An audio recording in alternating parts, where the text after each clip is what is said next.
La bala de cañón silbó a través de la niebla matutina a 800 metros por segundo. El general francés Antoine-Louis Lassalle bajó su catalejo, sonriendo con sorna. Esos juguetes españoles, mi caballería los aplastará antes del desayuno. 3 horas y 40 minutos después, Lassalle se tambaleaba entre el humo y los cuerpos destrozados, con el uniforme empapado en sangre que no era la suya. 2000 soldados franceses yacían muertos o moribundos. Los españoles no habían perdido ni un solo cañón. Lo ocurrido en esas 4 horas obligaría a Napoleón a reescribir toda su estrategia para la Guerra de la Independencia. Y todo se reducía a un arma de la que los franceses se habían reído esa misma mañana. 19 de marzo de 1809. El amanecer amanece frío sobre las llanuras españolas cerca de Ciudad Real. El cabo de artillería Diego Ruiz, de 23 años, apretaba la palma encallecida contra el cañón de bronce de su cañón de 4 libras. Sus manos aún presentaban quemaduras de cuerda tras 3 semanas de entrenamiento incansable. A su alrededor, otras 17 dotaciones de cañones españoles revisaban su equipo en tenso silencio. «¡Ya vienen!», susurró el soldado Lucas Moreno, de apenas 19 años, con la voz entrecortada. En la oscuridad previa al amanecer pudieron oírlo, el estruendo rítmico de 8000 botas francesas, el tintineo metálico del equipo de caballería, el estruendo de los pesados cañones de asedio al ser arrastrados por la tierra helada. El comandante de Diego, el capitán Javier Santos, un veterano de 42 años en campañas coloniales, caminaba entre las posiciones de los cañones. Su rostro curtido no revelaba nada, pero Diego notó los nudillos blancos que apretaban la empuñadura de su espada. Santos había visto a la artillería francesa destruir posiciones españolas en 11 enfrentamientos anteriores. Sabía lo que decía la sabiduría popular. Los cañones ligeros de 4 libras no podían detener un asalto francés. Se consideraban armas de reconocimiento, útiles para escaramuzas, inútiles en la batalla real. Los franceses pensaban lo mismo. El general Lassalle, al mando de la vanguardia francesa, incluso rió cuando sus exploradores informaron de la posición defensiva española. Según el informe posterior a la acción que presentaría más tarde, ahora conservado en los archivos militares franceses, Lassalle les dijo a sus oficiales: «18 cañones de 4 libras contra mis cañones de 12 libras y obuses de 8 pulgadas. Caballeros, estaremos en Ciudad Real al mediodía. Esos campesinos españoles trajeron juguetes de niños a una guerra profesional». Su comandante de artillería, el mayor Jean-Baptiste Mercier, fue más explícito. El observador militar británico, capitán William Napier, registró las palabras de Mercier en su diario. «Estos imbéciles españoles no entienden de artillería. Las balas de 4 libras no pueden penetrar las posiciones defensivas, no pueden contraatacar nuestros cañones. Están usando cuchillos para un combate de cañones». Diego oyó las burlas francesas resonando por el campo de batalla al amanecer. Los franceses ni siquiera se molestaban en seguir las formaciones habituales antes de la batalla. Avanzaban con naturalidad, charlando, algunos fumando pipas. Habían luchado contra la artillería española 17 veces en los últimos 8 meses. En cada ocasión, los cañones franceses de 12 libras habían destrozado las posiciones españolas en 2 horas. Esta vez no sería diferente. Excepto que Diego sabía algo que los franceses no. 6 semanas antes, Diego era aprendiz de herrero en Toledo, herrando caballos y retarando maquinaria agrícola. Nunca había tocado un cañón. Pero el maestro de artillería español, don Bernardo Vicente, tenía un problema desesperado. Las fuerzas de Napoleón estaban aplastando a los ejércitos españoles porque los cañones españoles no podían igualar la potencia de fuego francesa. Los cañones de 12 libras franceses podían disparar devastadores proyectiles de 24 libras a más de 1000 metros. Los equivalentes españoles eran menos numerosos, más pesados y más lentos. Pero Vicente se dio cuenta de algo revolucionario. Los franceses libraban la última guerra. Estaban optimizando su poder destructivo puro, cañones gigantescos capaces de demoler fortificaciones. Vicente planteó una pregunta diferente. ¿Y si la batalla no se trata de destruir murallas? ¿Y si se trata de destruir al enemigo antes de que te alcance? Diseñó un nuevo sistema táctico alrededor del cañón inferior de 4 libras. Esto es lo que lo hizo revolucionario. Peso: 400 libras contra 1800 libras de los 12 libras franceses. Requisito de Crippie: 4 hombres contra 8 para los cañones franceses. Tiempo de reposicionamiento: 35 segundos versus 5 minutos de los cañones franceses. Cadencia de fuego: 3 disparos por minuto versus un disparo cada 90 segundos. Alcance efectivo: 800 metros con disco sólido, 400 metros con cartucho.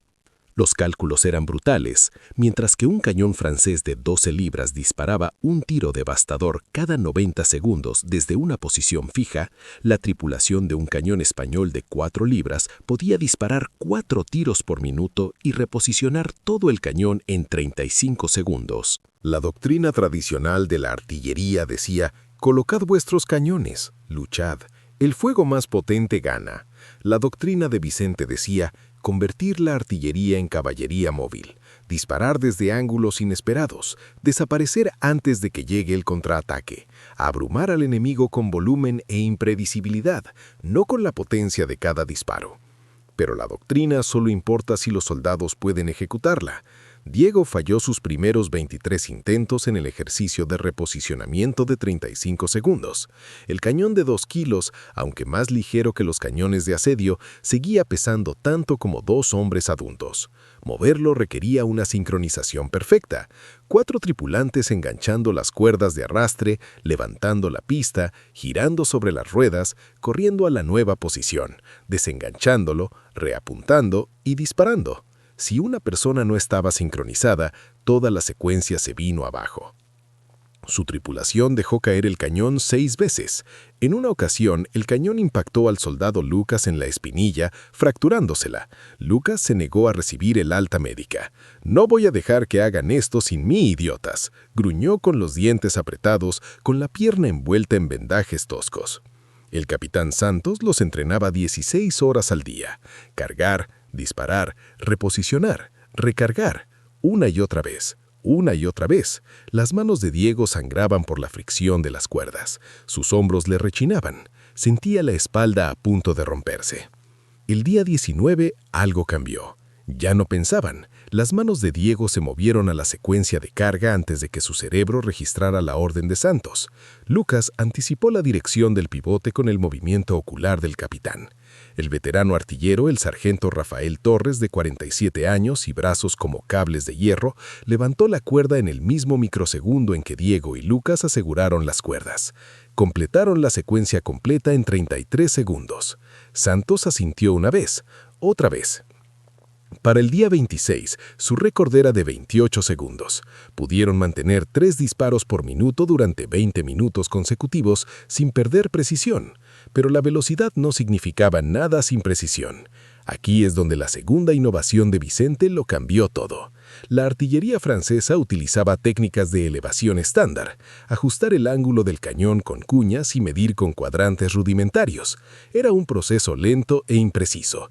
Vicente adaptó un diseño que había visto en la artillería naval británica, un tornillo de elevación de ajuste rápido que podía cambiar el ángulo del cañón con un simple giro de rueda, con marcadores de medición claros para diferentes alcances. Diego practicaba obsesivamente. El capitán Santos gritaba distancias al azar: 600 metros, 420 metros, 750 metros. Las manos de Diego giraban la rueda de elevación hasta el ajuste preciso, reconfirmaban con los marcadores de alcance y daban la señal de listo. Su tripulación redujo el tiempo de apuntamiento de 45 a 11 segundos. También descubrieron algo inesperado. El menor retroceso del cañón de 4 libras significaba que la plataforma del cañón no se movía tan violentamente con cada disparo. Los cañones franceses de 12 libras retrocedían 2 metros, lo que requería reapuntar completamente después de cada disparo. Los cañones españoles de 4 libras retrocedían 18 pulgadas. Después de disparar, Diego podía hacer pequeños ajustes de elevación y disparar de nuevo prácticamente al mismo objetivo. Esto significaba disparos de seguimiento rápidos, un lujo del que carecía la artillería francesa. La pieza final, la flexibilidad de la munición. Los cañones franceses de 12 libras llevaban dos tipos de munición, perdigones sólidos para muros y metralla para defensa cercana de infantería. Vicente diseñó un cartucho de metralla de 4 libras optimizado para combates a 300-500 metros. Cada metralla contenía 118 balas de plomo de media onza. A 400 metros, la dispersión creaba una zona letal de 15 metros de ancho y 8 de alto. 3 metrallas disparadas en rápida sucesión podían devastar a toda una compañía de infantería antes de que se acercaran al alcance de los mosquetes. El capitán Santos reunió a las dotaciones de los cañones la noche anterior a la llegada francesa. Mañana se burlarán de ustedes, llamarán a sus cañones juguetes, avanzarán con confianza porque todos los manuales militares dicen que la artillería ligera no puede detener un asalto pesado. Que lo crean, cuando se den cuenta de la verdad será demasiado tarde. Diego apenas dormía, sus manos no dejaban de temblar. ¿Podría un aprendiz de herrero enfrentarse a la gran armée de Napoleón? El ataque francés comenzó a las 6:47 am con una descarga de artillería de manual.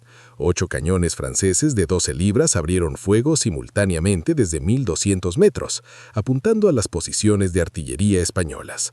El suelo explotó, la tierra helada se elevó al cielo. Las ondas impactantes fueron como puñetazos en el pecho de Diego. Pero los cañones españoles permanecieron en silencio. El capitán Santos los había posicionado en posiciones ocultas cuidadosamente preparadas, depresiones poco profundas con bermas frontales camufladas. Desde la perspectiva francesa, la artillería española estaba exactamente donde los exploradores la habían informado el día anterior. Pero los cañones reales se habían movido durante la noche a posiciones 30 metros a la izquierda y a la derecha de los emplazamientos visibles. Las balas de cañón francesas arrasaron el terreno vacío. Tras 6 minutos de bombardeo, la doctrina francesa habitual para suprimir la artillería enemiga antes del avance de la infantería, los cañones franceses quedaron en silencio. A través de su catalejo, Diego observó a los artilleros franceses celebrando, convencidos de haber destruido los cañones españoles. La infantería francesa inició su avance.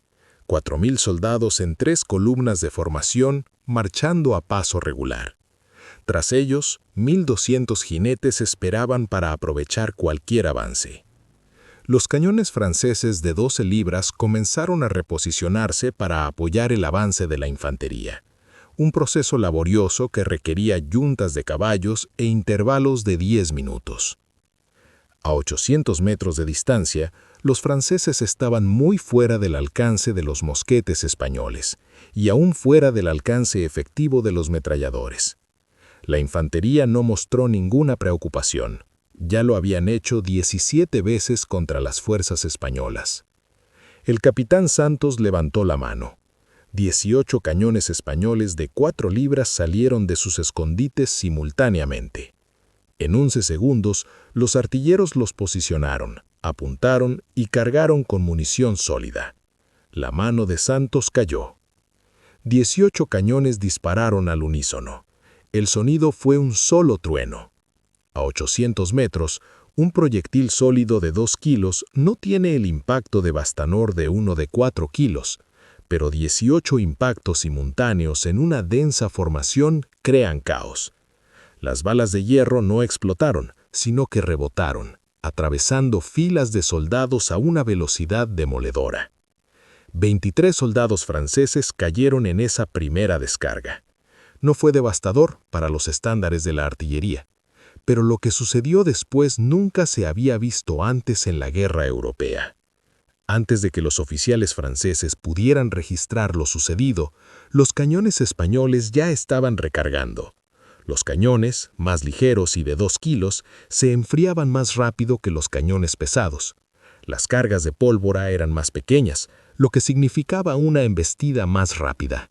La secuencia de carga que Diego había practicado 10.000 veces fluía como el agua. Embestir pólvora, cargar bala, cargar guata, cebar, ajustar la puntería, disparar. 22 segundos después de la primera descarga, se disparó la segunda. 29 soldados franceses más se desplomaron. Las columnas francesas flaquearon. Los oficiales gritaron órdenes de mantener la formación. La doctrina estándar establecía que la artillería disparaba como máximo una vez por minuto.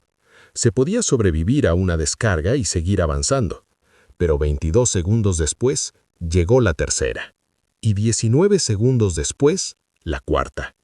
El mundo de Diego se redujo a pura ejecución mecánica. Sus manos se movían sin pensar. Cargar, embestir, preparar, disparar. El cañón de bronce se calentó contra su hombro. Un humo acre le quemó la garganta. El escalofrío del retroceso le recorrió los huesos con cada disparo. Mientras tanto, algo sin precedentes estaba sucediendo. La mitad de las dotaciones de los cañones españoles, denominadas de ataque móvil en la doctrina de Vicente, ya se estaban reposicionando. Mientras 9 cañones mantenían el fuego desde sus posiciones originales, otros 9 corrían con sus cañones de 4 libras a posiciones de flanco. La tripulación del sargento Rafael Torres recorrió 60 metros en 41 segundos, desplazando su cañón a una posición 30 grados a la derecha del eje de avance de la columna francesa. Desengancharon el cañón, apuntaron y dispararon metralla a 550 metros contra el flanco expuesto de la columna. 118 balas de plomo atravesaron la formación compacta como una cuchilla invisible. Los soldados no solo cayeron, sino que fueron destrozados. El flanco derecho de la columna se desintegró. Ahora los franceses se enfrentaban a fuego de artillería desde 2 direcciones simultáneamente, y los cañones españoles seguían disparando a una cadencia que violaba todo lo que la doctrina militar francesa consideraba posible. El comandante del batallón francés, coronel Henri Dubois, en su informe oficial de bajas, ahora archivado en el Archivo Militar Nacional francés, escribió: «La artillería española alcanzó una cadencia que no puedo explicar. Mis oficiales insisten que los enemigos tenían al menos 40 cañones, aunque el reconocimiento confirmó solo 18. La imposibilidad matemática sugiere que nuestro reconocimiento fue catastróficamente erróneo o que los españoles desarrollaron una capacidad de fuego rápido que nuestra inteligencia nunca reportó». Para el minuto 11 del combate, la columna francesa a la cabeza había sufrido más de 200 bajas y no había disparado ni un solo mosquete. La columna rompió formación y se retiró. El general Lasalle, observando desde su puesto de mando, finalmente comprendió que no estaba luchando contra la artillería española con la que se había topado antes. Inmediatamente ordenó a sus cañones de 12 libras a apuntar a los cañones españoles. Esto era exactamente lo que el capitán Santos había anticipado. El fuego de contrabatería francés era devastador, aun si alcanzaba cualquier objetivo. El problema, cuando los artilleros franceses apuntaban y disparaban a una posición española, esta estaba vacía. Así se veía la batalla desde arriba. Los cañones franceses de 12 libras disparaban contra la posición A. El potente disparo impactaba, a veces justo en el blanco, pero la dotación española ya se había movido a posición B, a 40 metros de distancia. A los 35 segundos de llegar a la posición B, la dotación española disparaba 3 tiros rápidos contra la infantería francesa y luego se desplazaba a la posición C antes de que el contraataque francés pudiera ajustarse. Los españoles habían inspeccionado y preparado previamente 12 posiciones de tiro para aquel cañón. Rotaban entre ellas en patrones impredecibles. La artillería francesa jugaba un juego mortal de golpear topos contra oponentes que se movían más rápido de lo que podían recargar.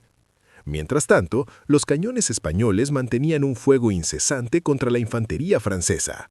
Cada 20 o 30 segundos, otra descarga impactaba contra las columnas francesas estancadas. Las bajas aumentaban de forma alarmante. El soldado Lucas Moreno, a pesar de su fractura de espinilla en proceso de curación, se movía con una precisión desesperada. Su trabajo era el de corredor de municiones. Corría entre la posición del cañón y el carro de municiones, cargando cargas de pólvora y perdigones. En los primeros 30 minutos de batalla, corrió el equivalente a 4 kilómetros, siempre a toda velocidad, mientras la munición sólida francesa silbaba sobre sus cabezas y las balas de metralla levantaban tierra a sus pies. «No pueden atraparme, bastardos franceses», gritó lleno de adrenalina y terror, mientras un disparo de 12 libras impactaba 3 metros detrás de él, cubriéndolo con tierra congelada. La tripulación de Diego había disparado 37 balas. Sus oídos zumbaban con un tinnitus permanente. Tenía las manos negras por los residuos de pólvora y la sangre de las ampollas reventadas. Pero el ritmo mecánico no se detenía. Cargar, embestir, preparar, fuego, reposicionar, cargar, embestir, preparar, fuego. El sargento Rafael Torres, el veterano que había visto la artillería española destruida en 11 batallas anteriores, incluso rió mientras se desplazaban de la posición 7 a la 8ª. 20 años esperando hacerles esto a los franceses, rugió por encima del estruendo de los cañones. Sus brazos de cables de hierro nunca mostraron fatiga, levantando la estela de los cañones con la misma potencia explosiva en la 40ª reposición que en la primera. El general Lasalle tomó su segunda decisión crucial. Ordenó una carga de caballería para invadir las posiciones de la artillería española antes de que los cañones pudieran desplazarse de nuevo. Esta fue una estrategia táctica acertada. La caballería se movía más rápido de lo que la artillería podía reposicionarse. Sus 1.200 jinetes, una mezcla de cazadores y dragones, se encontraban entre los mejores del ejército de Napoleón. Habían destrozado los cuadros de infantería española en combates anteriores. La caballería francesa inició su carga desde 1.200 metros de distancia, alcanzando el galope tendido. El suelo temblaba con el estruendo de los cascos. Diego sintió un terror primigenio que le atenazaba el pecho mientras la oleada de caballos y acero se cernía sobre su posición. La caballería era la pesadilla de la artillería, móvil, rápida, letal en combate cuerpo a cuerpo donde la artillería no podía deprimir los cañones para disparar. El capitán Santos también se había preparado para esto. «Bote, 400 metros». La voz de Santos atravesó el caos como una cuchilla. Las manos de Diego recorrieron rápidamente la secuencia de carga, pero esta vez con las balas especiales de cartucho. Cada cartucho era un delgado cilindro metálico con 118 balas de plomo, diseñado para convertir el cañón en una escopeta gigante. La caballería se acercó a 600 metros, 500 metros, 450 metros. «¡Alto!», gritó Santos. Todo el instinto de Diego le gritaba que disparara ya, que detuviera a la caballería antes de que se acercara. Su dedo temblaba en el cordón de disparo. 420 metros. 400 metros. ¡Fuego! 18 cañones dispararon simultáneamente metralla. A 400 metros, la dispersión de la bala de plomo creó zonas de muerte superpuestas. La primera fila de la caballería francesa simplemente desapareció. Los caballos se desplomaron a todo galope, creando un desastre en cascada ya que las filas posteriores no pudieron evitar la carnicería. Hambres y animales cayeron en un montón de gritos y estruendos. En 90 segundos, la caballería francesa perdió más de 300 hombres y 400 caballos. La carga fracasó antes de alcanzar el alcance de los sables. El coronel Louis-Pierre Montpron, al mando de la brigada de caballería, escribió en su informe: «He liderado cargas de caballería contra la artillería rusa, austríaca y prusiana. Nunca había presenciado fuego defensivo de tal volumen y precisión. Los españoles dispararon metralla a una velocidad que creía físicamente imposible. Mis hombres demostraron coraje, pero el coraje no puede vencer la imposibilidad matemática». Para la segunda hora de batalla, las bajas francesas superaban las 800, pero los españoles no podían mantener ese ritmo indefinidamente. La tripulación de Diego había disparado más de 70 proyectiles. El cañón brillaba con un rojo apagado a pesar del aire gélido. Cada disparo generaba un humo tan denso que apenas podían ver sus objetivos. Las manos de Diego temblaban incontrolablemente entre cada carga. Lucas había vomitado 2 veces de exhaustión, pero se negaba a parar. Incluso los brazos de hierro del sargento Rafael Torres temblaban. Peor aún, se estaban quedando sin munición preparada. Los carros de munición se habían colocado en la retaguardia para evitar el fuego de contrabatería, lo que implicaba carreras más largas para Lucas y los demás corredores. La doctrina de fuego rápido consumía munición a una velocidad 5 veces superior a la de la artillería convencional. El general Lasalle reconoció la debilidad española. Su comandante de artillería, el mayor Mercier, propuso una nueva estrategia: fuego concentrado de contrabatería. En lugar de intentar alcanzar individualmente los cañones móviles españoles, apuntar a los carros de munición en la retaguardia. Sin munición, incluso los cañones de tiro rápido se vuelven inútiles. 8 cañones franceses de 12 libras redirigieron el fuego hacia la retaguardia española. La primera salva rodeó la posición de munición. La segunda salva impactó. La explosión fue catastrófica. 2 carros de municiones detonaron simultáneamente y más de 180 kilos de pólvora se incendiaron formando una bola de fuego que se elevó 30 metros. La onda expansiva derribó a Diego a 80 metros de distancia. 3 contrabandistas españoles murieron en el acto. 5 más resultaron gravemente heridos. El rostro del capitán Santos palideció. Habían perdido el 40% de la munición restante de un solo golpe. Un cálculo mental rápido. Al ritmo de disparo actual, les quedaban quizá 20 minutos de munición. Después de eso, 18 cañones de 4 libras se convertirían en 18 piezas de bronce decorativas. La infantería francesa, al ver la explosión, vitoreó. Los oficiales animaron a sus conmocionadas tropas para un nuevo avance. También comprendían la lógica. Los españoles no podían mantener este fuego infernal indefinidamente. Santos tomó la decisión más difícil de su carrera militar.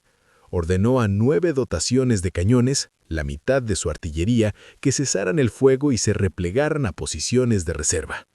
Conservarían la munición restante.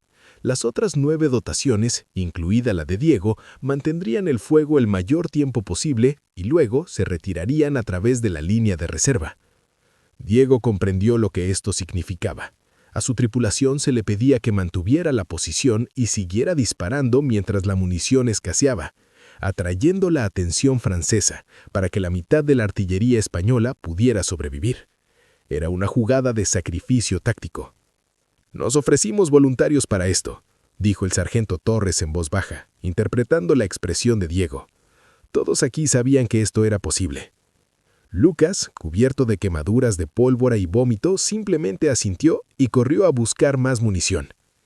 Los siguientes 18 minutos se convirtieron en una carrera desesperada contra el agotamiento de munición. La tripulación de Diego racionó sus disparos cuidadosamente. Se acabaron las descargas de 3 balas por minuto. Disparaban una vez cada 40 segundos, eligiendo los objetivos con brutal eficiencia. Cada disparo contaba. Pero ocurrió algo inesperado. El avance francés se había desmoronado psicológicamente. Los soldados habían sido acostumbrados a esperar fuego de artillería como máximo una vez por minuto. Habían aprendido a cubrirse tras un disparo, esperar la recarga y luego avanzar durante el hueco. Pero los cañones españoles no tenían un ritmo predecible. A veces 20 segundos entre disparos, a veces 50 segundos. El impacto psicológico de no saber cuándo llegaría la siguiente descarga de metralla resultó tan devastador como las bajas físicas. La infantería francesa avanzaba a tropizones, vacilando, buscando refugio y avanzando de nuevo. Los oficiales habían perdido el control táctico. El avance, que debería haber cubierto 800 metros en 15 minutos, tardó 45 minutos y costó otras 300 bajas. Para entonces, a la tripulación de Diego le quedaban 13 cartuchos de metralla. Torres los recogió. «Cuando nos quedemos sin cartuchos, clavamos el cañón y nos retiramos. ¿Entendido? Nadie muere por bronce vacío». Diego asintió, aunque una parte de él, la parte que había entrenado obsesivamente durante 6 meses, se rebeló ante la idea de abandonar su cañón. Justo cuando la tripulación de Diego cargaba su penúltima ronda de metralla, sonaron trompetas desde la retaguardia española. Al principio pensó que era una señal de retirada. Luego reconoció la llamada. ¡Refuerzos! El coronel Antonio Martínez llegó con 6 compañías de infantería de línea española, 900 soldados de refresco y 6 cañones adicionales de 4 libras con trenes de municiones completos. Martínez había obligado a sus tropas a marchar durante la noche tras recibir información del avance francés. Habían recorrido 42 kilómetros en 11 horas y ahora se desplegaban directamente en posiciones de combate. El impacto psicológico en ambos ejércitos fue electrizante. Los franceses, que habían estado avanzando a paso firme creyendo que el colapso español era inminente, se encontraron de repente con tropas de refresco y artillería renovada.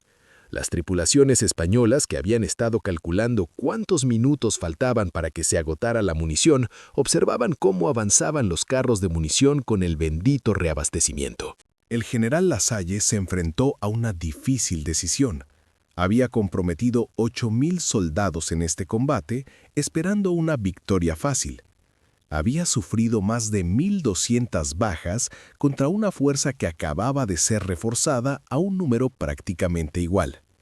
Su caballería estaba destrozada, su infantería psicológicamente destrozada. Su ventaja artillera, la piedra angular de la doctrina táctica francesa, había sido neutralizada por un enemigo que se negaba a combatir con artillería de forma convencional. La doctrina militar ofrecía dos opciones: comprometerse con todo en un asalto final o llevar a cabo una retirada organizada. Un asalto final contra tropas de refresco y artillería reabastecida sería costoso, pero el orgullo francés exigía intentarlo. Una retirada organizada preservaría al ejército, pero otorgaría a los españoles una victoria propagandística.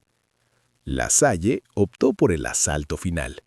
Ordenó a sus 8 batallones de infantería restantes avanzar en una sola columna masiva, apoyados por toda la artillería restante disparando sobre sus cabezas. La formación concentrada absorbería las bajas, pero mantendría el impulso gracias a su gran masa. Una vez que se acercaran al alcance de la bayoneta, la superioridad táctica de la infantería francesa prevalecería. Era una teoría militar sólida. Habría funcionado contra la artillería convencional española. Pero las tripulaciones de Diego ya no eran convencionales. La doctrina de la artillería española para defenderse de un asalto masivo en columna era devastadoramente simple: crear un guantelete. Colocar los cañones en profundidad escalonada para que la columna enemiga avanzara a través de campos de tiro superpuestos con diferentes equipos de artillería atacando a distintas distancias. Los españoles desplegaron 24 cañones de 4 libras, 18 originales más 6 de refuerzo, en 3 líneas escalonadas. Línea del frente, 8 cañones. Ataca a 600 a 800 metros con disparos sólidos. Línea media, 8 cañones. Ataca a 400 a 600 metros con metralla. Línea trasera, 8 cañones. Ataca a 200 a 400 metros con metralla. La columna francesa partió a las 8:42 am. 4.000 soldados en una formación de 60 metros de ancho por 40 de fondo. El suelo temblaba con su marcha sincronizada. Los tambores marcaban el ritmo. Los oficiales lanzaban gritos de aliento. Este era el poder militar francés en su apogeo, el sistema que había conquistado Europa. A 800 metros, la primera línea de artillería española abrió fuego con munición sólida. Las balas de hierro atravesaron las primeras filas de la columna.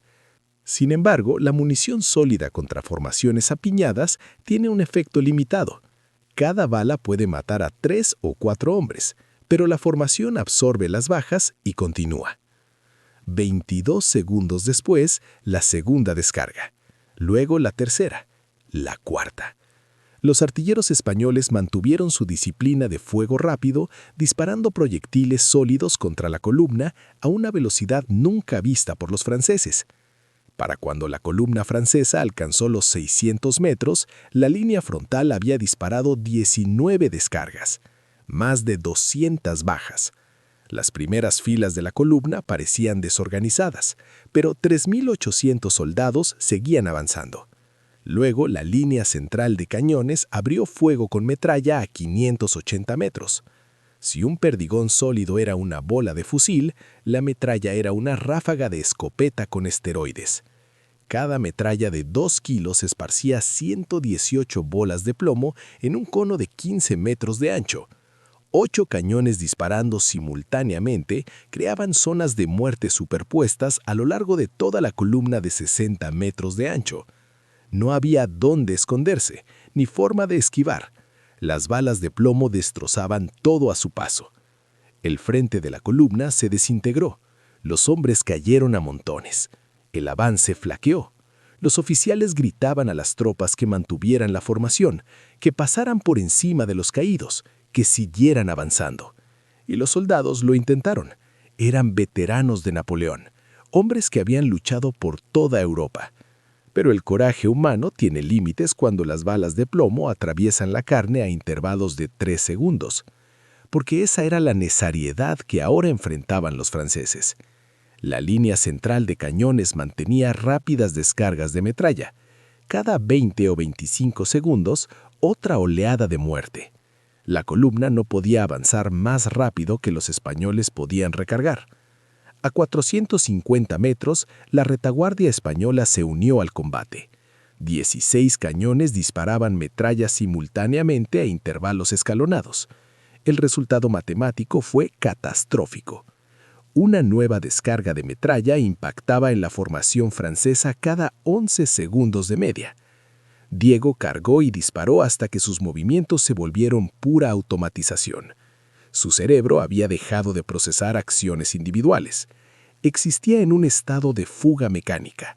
Limpiar el cañón, cargar la pólvora, cargar el ariete, cargar el cartucho, cebar, apuntar, disparar, retroceso, limpiar el cañón. El mundo fuera de este ritmo dejó de existir. No vio morir a los soldados franceses, no oyó los gritos, no pensó en el horror que estaba contribuyendo a crear. Solo existía el ritmo. El sargento Torres, a pesar de su condición de veterano, tenía las lágrimas en los ojos mientras cargaba. Había luchado en guerras durante 2 décadas, pero nunca había participado en una matanza industrializada. Esto no era un combate heroico, era carnicería mecánica. Pero nunca dejó de cargar. Lucas se había quedado en silencio. Su anterior bravuconería se había evaporado. Disparaba municiones con la mirada fija, moviéndose como un autómata. La columna francesa alcanzó los 350 metros. Habían perdido más de 800 soldados al avanzar por el paso de peatones. La formación que había comenzado como una unidad militar organizada era ahora una turba de hombres traumatizados que avanzaban a trompicones porque retroceder significaba correr por el mismo infierno del que acababan de sobrevivir. A 300 metros, la infantería de línea española abrió fuego con descargas masivas de mosquetes. Otra capa de muerte se sumó al infierno de la artillería. La columna francesa se dispersó, no en una retirada organizada, sino en una retirada. Los soldados arrojaron sus mosquetes y huyeron. Los oficiales intentaron reagruparlos, pero fueron ignorados. Los supervivientes huyeron hacia las líneas francesas en completo desorden, dejando atrás más de 1.200 muertos y heridos. El general Lasalle, observando a través de su catalejo, permanecía inmóvil sobre su caballo. Su rostro se había vuelto ceniciento. En sus 23 años de servicio militar, nunca había presenciado una destrucción táctica tan completa de un asalto francés. El campo de batalla quedó en silencio, salvo por los gemidos de los soldados heridos. El humo se extendía por el campo en nubes acres. La tripulación de Diego permaneció inmóvil alrededor del cañón con las manos aún en movimientos fantasmales de carga, hasta que el sargento Torres sujetó suavemente el hombro de Diego. «Se acabó, hijo. Aguantamos». Diego se miró las manos. La piel estaba quemada por los residuos de pólvora. Las ampollas habían reventado, sangrado y vuelto a reventar. No sentía los dedos. Cuando intentó hablar, no emitió ningún sonido. Tenía la garganta destrozada por respirar humo de pólvora durante 3 horas. El capitán Santos caminaba entre las dotaciones de los cañones. De las 18 dotaciones originales, 72 soldados, 11 hombres estaban muertos y 19 heridos. Los 3 que murieron en la explosión del carro de municiones, 8 más murieron por fuego de contrabatería francés, 19 heridos por fragmentos de proyectil. uno por una bala de mosquete que recorrió más de 800 metros y lo impactó en el hombro. Pero los cañones, los 18 de 4 libras, estaban intactos y en funcionamiento.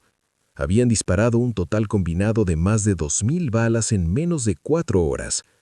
Habría que inspeccionar los cañones para detectar daño por calor, pero todos los cañones podían seguir disparando si era necesario.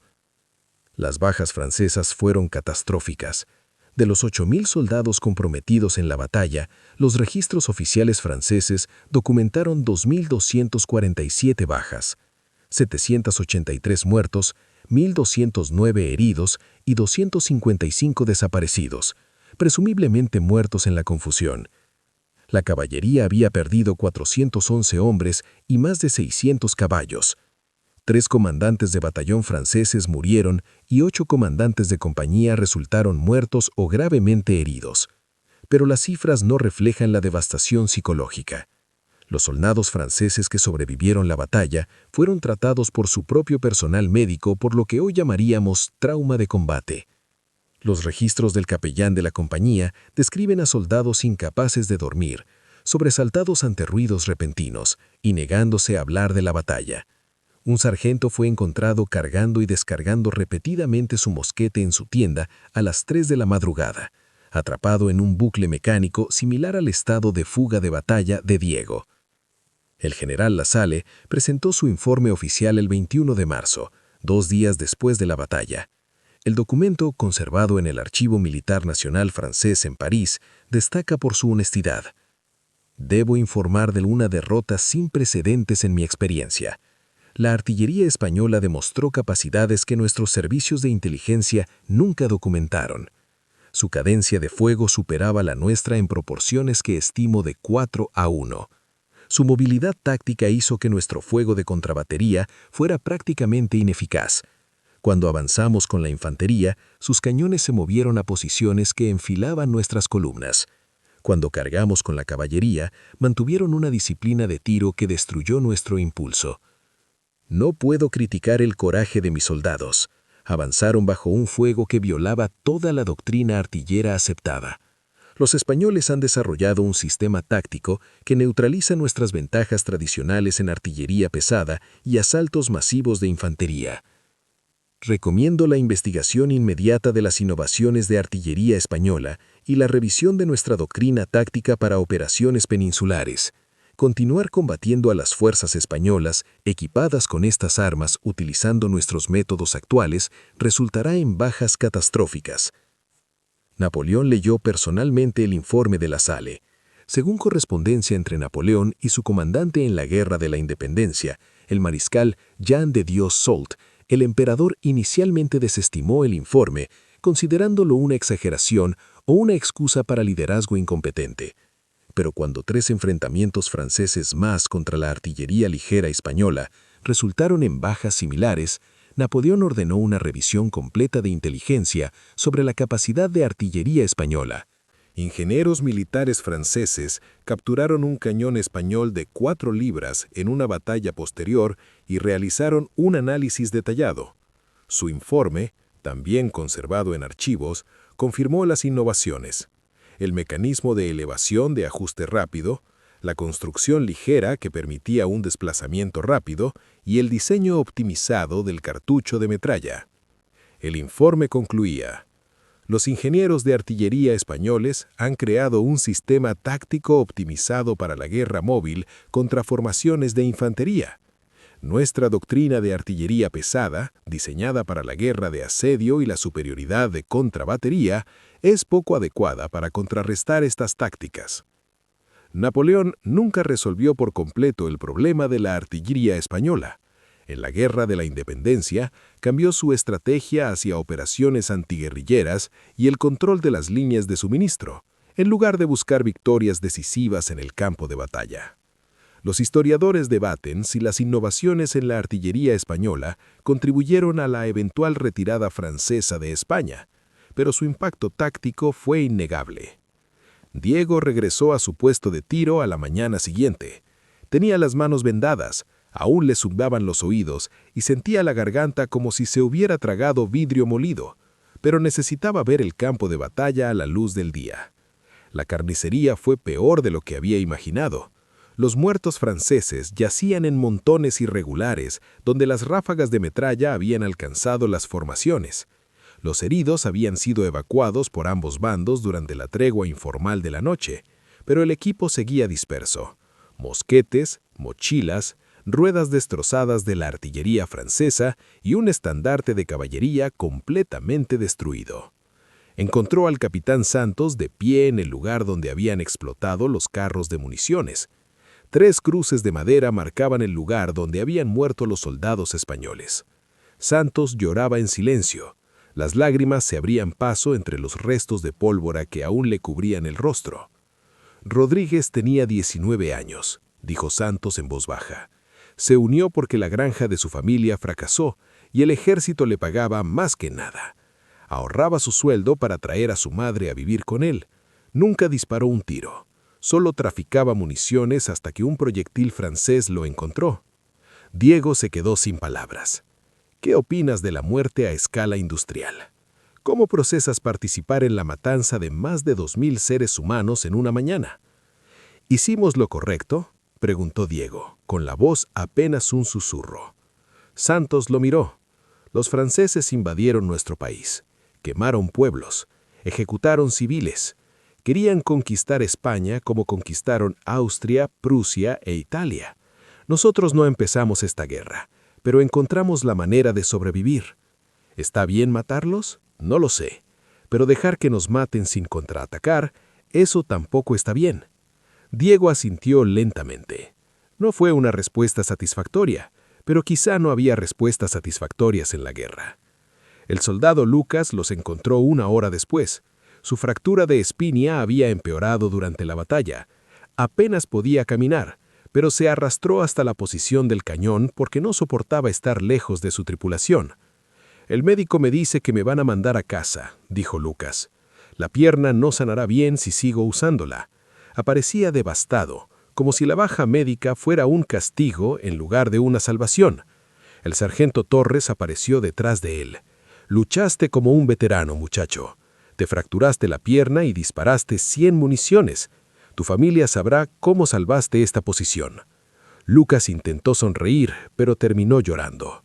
Torres lo abrazó con fuerza. Diego se unió. Luego Santos. 4 hombres formando un círculo apoyándose mutuamente, rodeados por la evidencia de lo que habían hecho. Nunca volvieron a hablar de la batalla ni entre ellos, pero durante el resto de sus vidas, el 19 de marzo de cada año, cada uno buscaba un lugar tranquilo y recordaba al otro. Recordaba el sonido de los tambores al cargar. Recordaba el olor a pólvora. Recordaba cuando 4 hombres asustados y un cañón de bronce se enfrentaron al Imperio francés y vencieron. Las innovaciones artilleras españolas derivadas de esta batalla se difundieron rápidamente durante la Guerra de la Independencia. El maestro artillero español, don Bernardo Vicente, fue ascendido y recibió recursos para fabricar más cañones de 4 libras y entrenar a más dotaciones en la doctrina de artillería móvil. Las fuerzas británicas que combatían junto a los ejércitos españoles observaban las tácticas con gran interés. El oficial de artillería británico, mayor Alexander Dixon, redactó reportes detallados sobre las técnicas de fuego rápido y el posicionamiento de la artillería móvil española. Estos reportes se estudiaron en la Real Academia Militar e influyeron en el desarrollo de la artillería británica durante las 3 décadas siguientes. Las lecciones tácticas trascendieron la Guerra de la Independencia de Estados Unidos. Cuando Estados Unidos luchó contra Gran Bretaña en la Guerra de 1812, los oficiales de artillería estadounidenses, que habían estudiado las innovaciones europeas, emplearon tácticas similares de fuego rápido y movilidad con cañones más ligeros. Durante la Guerra de Secesión, el comandante de artillería confederado, E. Porter Alexander, citó explícitamente las tácticas de la Guerra de la Independencia Española en su manual de artillería, priorizando la movilidad y la cadencia de fuego sobre el peso individual del cañón. Irónicamente, los propios franceses se convirtieron en pioneros de la artillería móvil tras aprender a las duras penas en España. Los teóricos de la artillería francesa estudiaron sus derrotas y desarrollaron la doctrina de la artillería como arma de ataque móvil que dominaría la guerra europea durante el siglo XIX. El sobrino de Napoleón, Napoleón III, construyó su estrategia militar en torno a la artillería de despliegue rápido, influenciado por las innovaciones españolas. Diego Ruiz nunca volvió a disparar en combate. Tras la batalla del 19 de marzo, fue asignado a entrenamiento de artillería, donde enseñó a las nuevas tripulaciones las técnicas de tiro rápido que habían demostrado ser tan efectivas. Entrenó a más de 400 artilleros durante los años restantes de la Guerra de la Independencia. Muchos de ellos sobrevivieron a batallas que habrían sido masacres bajo la antigua doctrina. Vivió hasta los 73 años, trabajando como armero en Toledo después de la guerra. Rara vez hablaba de su servicio militar, pero los niños de su barrio sabían que este tranquilo anciano de manos llenas de cicatrices había hecho algo importante durante la guerra. Sus nietos encontraron una medalla guardada en un cajón después de su muerte, una condecoración al valor firmada por comandantes militares españoles que habían reconocido los logros de la tripulación en Ciudad Real. El capitán Javier Santos fue ascendido a mayor y puesto al mando de un batallón de artillería. Continuó abogando por la artillería ligera móvil durante toda la guerra. En 1813, en la batalla de Vitoria, su batallón de artillería contribuyó a la decisiva derrota francesa que puso fin al control francés de España. Santos sobrevivió a la guerra y escribió un manual de entrenamiento titulado Principios del combate de artillería móvil, que se utilizó en las academias militares españolas hasta 1847. El sargento Rafael Torres se retiró con todos los honores después de la guerra. Su esposa dijo que nunca se recuperó del todo de lo que había vivido, pues a menudo despertaba con pesadillas. Pero vivió con tranquilidad, crió a 4 hijos y en su pueblo era recordado como un hombre que hizo cosas imposibles cuando su país lo necesitaba. El soldado Lucas Moreno fue dado de alta médica. Su espinilla no sanó bien, dejándolo con una cojera permanente. Se convirtió en maestro de escuela y era conocido por decirles a sus alumnos: «El coraje no es no tener miedo. El coraje es estar completamente aterrorizado y cumplir con el deber a pesar de todo». Los 18 cañones de 4 libras de Ciudad Real fueron finalmente retirados del servicio en 1821. 14 fueron fundidos para obtener metal. 4 se conservaron. Uno se encuentra en el Museo del Ejército Español en Madrid, con una placa que describe su uso en la Guerra de la Independencia. La placa no menciona a Diego Ruiz por su nombre. La historia rara vez recuerda a los soldados rasos, pero el cañón permanece allí, silencioso testimonio de bronce de lo que las personas decididas pueden lograr cuando se niegan a luchar la guerra del enemigo bajo sus condiciones. La historia de Ciudad Real plantea preguntas que los historiadores militares aún debaten. ¿Podrían los franceses haber contraatacado las tácticas de la artillería móvil española con estrategias diferentes? Probablemente. Tácticas de contramovilidad, apuntando a las dotaciones de artillería con francotiradores, utilizando el terreno para limitar el campo de tiro de la artillería. Pero adaptar doctrina lleva tiempo, y los franceses nunca se comprometieron plenamente a comprender por qué su tradicional superioridad estaba fallando. ¿Qué habría pasado si los franceses se hubieran tomado en serio la artillería ligera española desde el principio? Los historiadores militares sugieren que la Guerra de la Independencia podría haber terminado de forma diferente. Las fuerzas francesas podrían haber conquistado España con éxito, liberando cientos de miles de tropas para las demás campañas de Napoleón. El emperador podría no haber necesitado invadir Rusia con un ejército debilitado. La trayectoria de la historia europea podría haber cambiado por completo. Pero los franceses no se lo tomaron en serio. Se burlaron de los cañones españoles, que eran inferiores, hasta que los destruyeron. Es una lección que resuena en la historia militar. Nunca subestimes la capacidad de innovación del enemigo y nunca des por sentado que tus ventajas son permanentes. Diego Ruiz, el aprendiz de herrero que se convirtió en maestro de artillería, probablemente nunca pensó en las grandes implicaciones históricas. Simplemente sobrevivió, entrenó a otros para sobrevivir y vivió en silencio con recuerdos de los que no podía escapar y que no quería celebrar. A veces, quienes cambian la historia son personas comunes y corrientes que se vieron obligadas a volverse extraordinarias durante unas horas terribles. No quieren ser héroes, solo quieren olvidar el sonido de los tambores de carga, el olor a humo de pólvora y la imagen de los efectos de las balas de metralla en los cuerpos humanos. Pero ellos no pueden olvidar, y ahora tú tampoco lo harás. La batalla de Ciudad Real, 19 de marzo de 1809. 18 cañones españoles de 4 libras, 72 soldados españoles, contra 8.000 soldados franceses con artillería pesada y caballería superiores. Bajas finales, franceses, 2.247 bajas, incluidos 783 muertos. Españoles, 11 muertos, 19 heridos. Los franceses se burlaron de los cañones. Entonces los cañones hablaron, y cuando se disipó el humo, el imperio francés comprendió que la guerra estaba cambiando, que la movilidad y la innovación podían vencer a la fuerza bruta, que armas inferiores en manos expertas podían destruir fuerzas superiores. Diego Ruiz y su tripulación no sabían que estaban revolucionando la doctrina de artillería.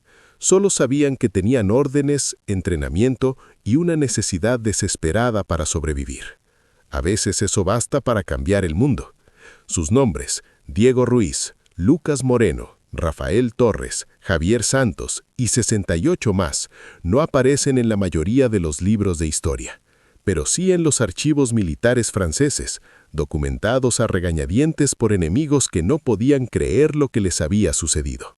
Y están aquí, ahora, recordadas por ti, porque algunas historias son demasiado importantes para olvidarlas, incluso sobre todo cuando quienes las vivieron, solo deseaban olvidarlas. Cuadro de estadísticas clave. Los números que cambiaron la guerra. 8.000 soldados franceses contra 72 artilleros españoles, 111 a 1 probabilidades. 2.247 bajas francesas frente a 30 bajas españolas, proporción 75 a 1.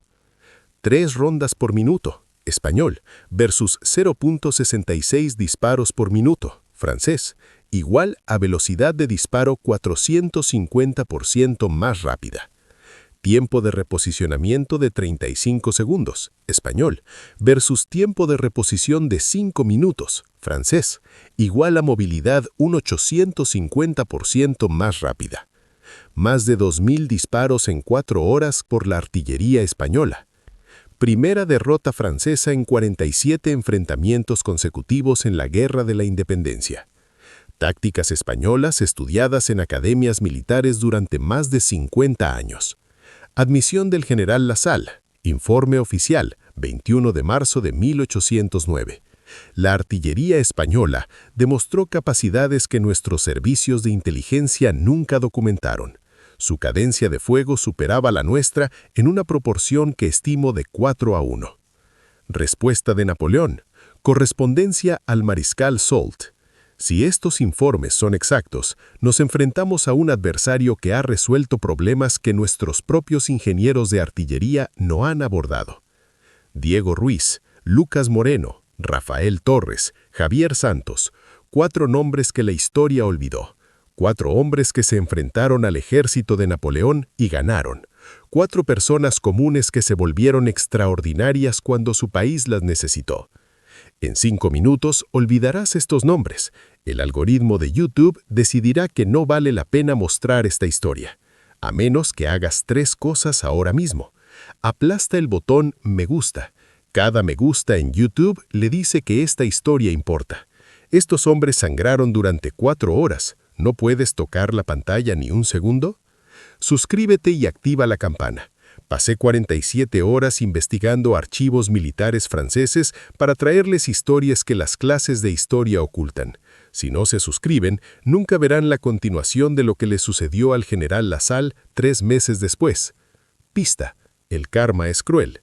Comenta Recuérdalos. Cuando este video llegue a los 1000 comentarios de Recuérdalos, publicaré el episodio con más detalles sobre las modificaciones secretas de las armas españolas que lo hicieron posible. Participa para mantener esta historia viva. Tu elección, mantener a estos héroes olvidados en la historia o dejar que desaparezcan como la mayoría de la gente. ¿Qué clase de persona eres? La batalla de Ciudad Real terminó el 19 de marzo de 1809, pero la historia no terminó ahí. 3 meses después, el general Lasalle, el hombre que se burló de los cañones españoles, los enfrentó de nuevo en una batalla diferente. Lo que sucedió conmocionó incluso a Napoleón. Lo revelaré en el próximo video. Pero aquí está la cuestión. YouTube solo notifica a los suscriptores. Si no estás suscrito, no lo verás. Y esta historia merece ser contada. Presiona el botón suscribirse y el icono de la campana ahora mismo. No dejes que el algoritmo entierre esta historia. Comenta parte 2, la sal. Si quieres leer la historia de seguimiento, si llegamos a los 2000 comentarios, la publicaré el próximo viernes. Demuestra que esta comunidad se preocupa por la historia olvidada. Si llegaste hasta aquí, le debes a Diego, Lucas, Rafael y Javier darle al botón me gusta. Ellos dieron 4 horas de infierno. Tú has dado 50 minutos de atención. Honra eso.